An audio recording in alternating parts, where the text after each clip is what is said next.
Ini rupanya di Kendari ini paling tidak di Sulawesi Tenggara ini pergolakan pemikiran juga luar biasa. Ya ini saya senang.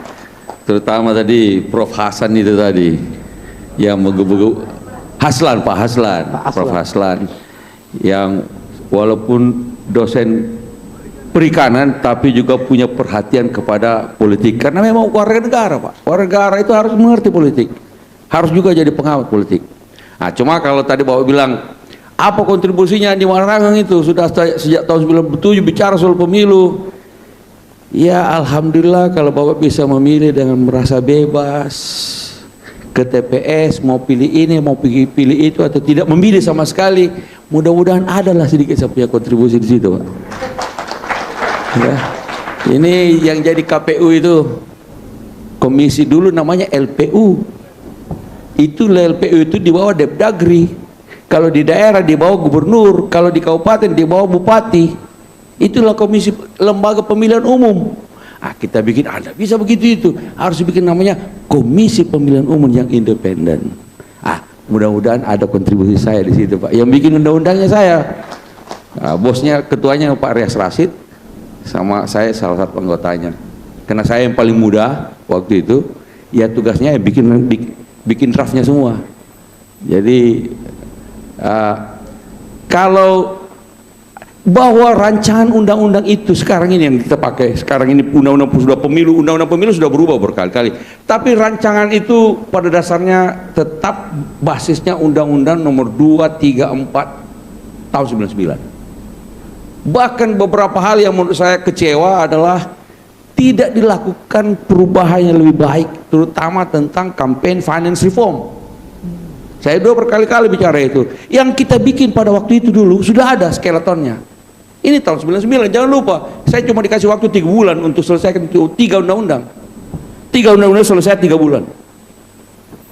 Jadi, tapi sudah bagus itu. Sampai sekarang dasarnya masih kita pakai terus. Bahwa ada perubahan-perubahan.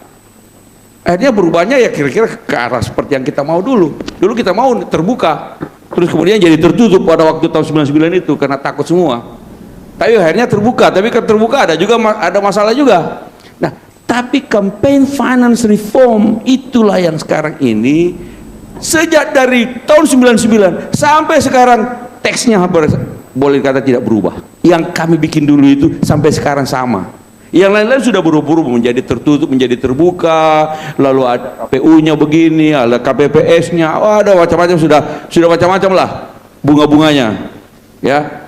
Tapi campaign finance reform sampai sekarang tidak ada perkembangan apa-apa sejak tahun 99. Dan itu yang menentukan bagaimana keuangan partai dan fungsi uang di dalam pemilihan umum. Sekarang ini Anda tadi Pak Haslan, betul Pak Haslan bilang ini partai-partai cuma dekat dengan konglomerat, dengan oligarki apa segala macam. Oh, ya betul. Karena tidak ada yang mau kasih kita uang. Kalau kecuali mereka, mana ada UMKM kumpul-kumpul kasih uang untuk partai politik? Dosen-dosen, mana ada dosen-dosen pergi kumpul-kumpul kasih uang partai politik? Mana ada serikat buruh kasih uang kumpul-kumpul kasih uang partai politik? Padahal siapa yang menyumbang kepada kandidat, kepada partai, itulah yang diingat partai. Jadi kalau mestinya kalau Anda mau orang kecil, Bapak bilang tadi saya ini orang kecil, kalau mau diingat oleh partai, sumbanglah kepada partai politik. Jangan minta sumbangan dari partai politik. Jangan nunggu amplop dari partai politik. Di Amerika bedanya Partai Demokrat dengan Partai Republik apa? Partai Republik itu uangnya datang dari konglomerat. Itulah Partai Republik. Karena mereka didukung oleh kaum kapitalis. Mereka mendukung kaum kapitalis. Partai Demokrat di Amerika mendukung serikat buruh dan didukung oleh serikat buruh. Jumlah uangnya, ya, jadi kalau Obama dulu kampanye, rata-rata sumbangan yang diterima Obama, rata-rata per orang $27 dari jutaan orang menyumbang kepada Obama. Masing-masing $27. Sebaliknya rata-rata sumbangannya ya McCain, Mitt Romney itu ribuan dolar rata-rata per orang. Tapi di total sumbangannya Obama dan sumbangannya Mitt Romney lebih banyak Obama. Datang dari 27 dolar, 27 dolar, 27 dolar. Jadi ketika Obama berkuasa, siapa yang dia ingat? Orang-orang kecil, serikat buruh yang menyumbang sama dia. Tapi kalau orang kecil tidak mau menyumbang kepada partai dan minta uang sama partai, siapa yang dia ingat? Partai politik. Ya konglomerat yang kasih dia uang, oligarki yang kasih dia uang. Begitu mindset warga negara di Indonesia ini belum berubah. Kegagalan dari dosen-dosen ilmu politik, kegagalan dari teman-teman di civil society, kegagalan dari partai politik juga mengubah mindset warga negara Indonesia menjadi citizenship. Makanya dulu waktu saya masih kecil, itu yang kita pelajaran bukan PMP namanya, civic. Civic itu artinya apa? Kewarganegaraan. Sebagai warga negara, bagaimana kita bisa menentukan nasib jalannya negara? Bukan hanya melalui pemilu, tapi juga melalui uang. Konglomerat tahu itu. Bagaimana caranya menentukan jalannya negara? Melalui uang. Kenapa orang kecil tidak mau menyumbang? Oh, bukan tidak ada uangnya, ada kalau kau nyumbang. Sekarang ini, kalau bapak menyumbang 10.000, berat enggak? Satu kali pemilu? Tidak kan? 10.000. Tapi kalau 50 juta orang menyumbang kepada Partai Demokrat masing-masing 10.000, berapa itu kira-kira? Besar. 27 dolar di Amerika zaman Obama tidak ada apa-apanya. Satu kali kita makan 27 dolar itu. Ya makan steak itu 27 dolar, 25 dolar, 30 dolar. Tidak ada apa-apanya. Tapi serikat buruh itu, pekerja itu, tukang solder, tukang batu, sopir truk nyumbang kepada Obama 27 dolar. Jumlahnya totalnya bisa melawan para konglomerat. Kalau kita sekarang ini kenapa minta uang itu warga negara kepada partai? Kira-kira setelah orang itu kasih uang lalu dia berkuasa, ingat nggak sama orang-orang itu? Tidak. Coba bentar saya katakan, saksi partai mesti dikasih makan, Pak. Kan dia di situ dari pagi, siang sampai malam, mesti dikasih makan. Dari mana dikasih makan? Ya kita kasih dia. Kami dari Partai Demokrat kasih 100.000 per orang. Berapa jumlah TPS? 800.000 kali 100.000, 80 miliar per satu orang. Dari mana uangnya? Mana tuh? Saya nunggu-nunggu. Ada sumbangan dari, oh kalau kami kader-kader nyumbang, kader-kader, tapi jumlahnya tidak cukup. Terpaksa kita menerima sumbangan dari yang besar-besar. Tidak bisa. Karena Anda yang kecil-kecil tidak mau nyumbang. UMKM, kenapa tidak ada politisi pikir UMKM? Karena UMKM tidak nyumbang kepada partai politik. Petani, mana ada petani menyumbang kepada partai politik? Sementara kita partai politik tidak boleh punya unit usaha. Nah, makanya sekarang ada ide negara dong. Negara. Misalnya begini nih. Tadi itu anggota saksi partai, kenapa tidak dijadikan jadi anggota KPPS? Dibiayai oleh negara. Maka kami partai terbebas dari 80 miliar. Paling tidak satu orang. Satu kali pemilu. Anggota saksi partai dimasukkan dalam menjadi KPPS, dikasih honor dari negara. Lumayan kita punya keringanan beban, sehingga kalaupun partai punya uang, dia pakai untuk kampanye. Kalau sekarang kita mikir pertama itu uang saksi. Nggak ada saksi, nggak ada saya hasil. Nggak ada saya hasil, you nggak tahu berapa suaramu di situ di TPS itu. Kenapa? KPU punya apa namanya itu sistem sirekap ngaco semua. Waktu saya jadi anggota KPU lebih bagus, dia punya apa namanya perhitungan cepat. Walaupun waktu itu pakai fax, sekarang dia pakai mesin canggih untuk pemindai. Pemindainya nggak jalan, nggak bisa lagi. Dulu kami pakai fax, dari TPS langsung pakai fax, hasilnya lebih bagus. Jadi lumayan kontribusi Pak Faslan.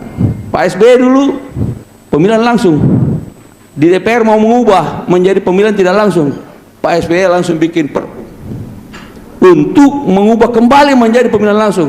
Kenapa kalau nah ini tadi, bagaimana kalau DPRD aja yang menentukan? Maka kalau DPRD yang menentukan kepala daerah, 9 orang saja menentukan di Republik ini, seluruh kepala daerah. Seluruh kepala daerah, kalau pemilihan kepala daerah oleh parlemen, oleh DPRD, seluruh kepala daerah ditentukan oleh 9 orang, yaitu ketua umum partai politik yang ada di parlemen. Kenapa? Begitu fraksi-fraksi bertanya siapa yang dicalonkan, pasti keputusannya di DPP, ketua umum. Ketua umum itu kumpul-kumpul semua, sudah bisa menentukan 514 kabupaten kota, bupati, wali kota, dan gubernur 38. Mau begitu itu? Tidak bisa, rakyat dong harus punya menentukan. Di dalam pemilihan langsung, walaupun ada rekomendasi dari DPP, tapi tetap rakyat yang menentukan. Bahkan ketika ada calon tunggal, bisa menang kota kosong. Di situ namanya checks and balances antara kekuasaan formal yang ada di parlemen maupun di partai dengan kekuasaan rakyat. Karena basis dari demokrasi ini adalah kedaulatan rakyat. You nggak bisa menjadikan itu menjadi pemilihan mutar ulang kembali menjadi pemilihan oleh DPRD. 9 orang berkuasa. Kalau jadi ketua partai boleh juga lah. Tapi kan apa mau kita begitu? Saya sebagai orang partai juga saya nggak rela, menurut saya hak kita, hak sebagai rakyat. Saya juga rakyat sebagai selain dari anggota partai politik. Hanya 9 orang menentukan semua kepala daerah. Mereka kumpul 9 orang baru baku-bagi selesai sudah. Seluruh anggota DPRD itu pasti ikut dengan apa yang menjadi garis partai. Coba-coba tidak ikut, langsung kita recall. Coba-coba ada.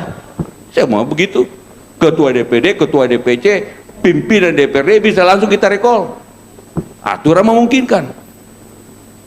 Jadi janganlah pemilihan langsung, tetap tinggal bagaimana kita mengaturnya supaya menjadi lebih baik. Tadi saya katakan campaign finance reform ini yang belum diselesaikan dalam undang-undang pemilu. Harapan saya ini menjadi lebih baik, mempermudah orang menyumbang partai, bukan partai kasih amplop pada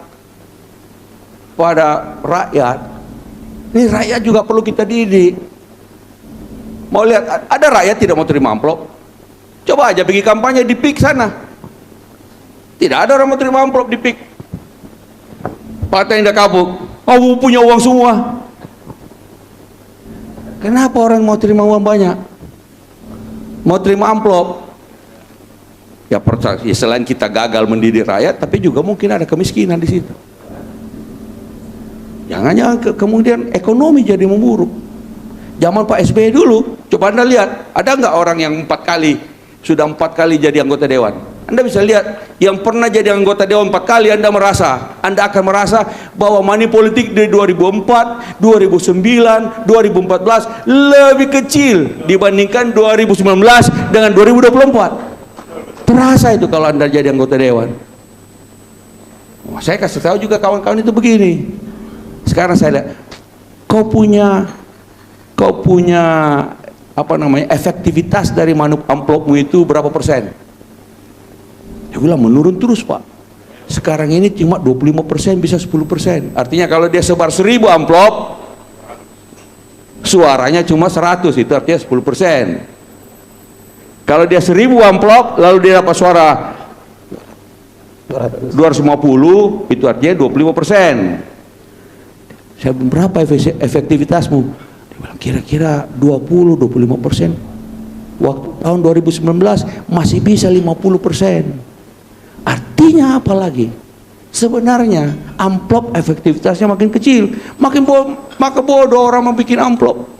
Dan ada juga kalau Maluku Utara, Pak Gubernur Maluku Utara tidak kasih amplop 1 peser pun. Menang pemilu selain karena simpati publik, suaminya tewas karena ada bom atau paling tidak ada ledakan yang terjadi. Ya, lebih baik saya bilang ada ledakan di situ, sehingga kemudian orang simpati sama dia. dan ternyata orangnya cerdas, sehingga dia kemana-mana dia menang bukan karena, tapi perlu uang. Tidak ada orang bisa jadi apa-apa jadi kalau tidak punya uang. Mau bikin baliho kan butuh uang. Dan lebih mahal baliho itu, struktur pembayaran baliho, balihonya 100.000, biaya pasang 400.000. Jangan lupa, karena orang yang memasangnya butuh bambu, kemudian dipasang, ada talinya, dibawa dengan mobil, dibawa. Kalau Anda tidak bisa pasang baliho, bagaimana mau dikenal? Oh, bisa pakai modal media sosial gratis, tapi kan tidak semua bisa media sosial. Anda harus juga punya tim, dibayar juga itu tim media sosial. Tuh, mau bikin apa segala macam, media transportasi, mau ketemu orang segala macam, ya tetap harus ada uang. Tapi yang penting bukan amplop kasih kepada pemilih. Kalau biaya kampanye itu wajar. Makanya memang kalau mau jadi politisi, pertama punya uang atau bisa minta orang lain untuk membiayai kampanye Anda. Inilah yang kita bicara tentang campaign finance reform. Bagaimana caranya?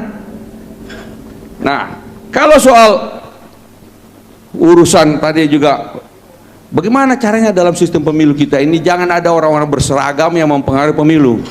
Inilah sekarang harapan kita, reformasi kepolisian juga menyentuh urusan ini. Ini urusan parcok itu. Nggak boleh ada lagi, nggak boleh ada aparat negara, aparat pemerintah, ASN yang ikut-ikut urusan pemilu. Saya orang partai, tapi saya nggak suka kalau ada orang, ada ASN, ada orang yang berseragam mau ikut-ikutan mempengaruhi hasil pemilu. Nggak bisa, itu melanggar demokrasi. Nggak bisa. Makanya undang-undang TNI juga kemarin ada usulan supaya undang-undang TNI dulu waktu pembahasan mengenai TNI juga, kalau TNI ikut dulu dong, kalau tidak nonaktif aja dulu, lalu kemudian nanti kalau gagal ya boleh kembali ke TNI. Ya bisa, harus pensiun. Mau masuk ASN harus pensiun, kecuali yang memang di situ dibutuhkan tenaga TNI kayak menjadi BNPT terorisme, boleh ada TNI. Tapi kalau yang posisi-posisi sivil, itulah dulu makna reformasi TNI. Bagaimana fungsi sosial politik, kekaryaan ABRI dipisahkan dari fungsi yang sebenarnya dari Tentara Nasional Indonesia. Nah, polisi juga dalam reformasi kepolisian ini harus memikirkan tentang itu. Bagaimana polisi tidak ikut-ikutan juga dalam menjadi seakan-akan ada kekaryaan, ada dui fungsi, atau masuk-masuk dalam urusan-urusan politik. Ini juga adalah pekerjaan rumah kita sebagai bangsa.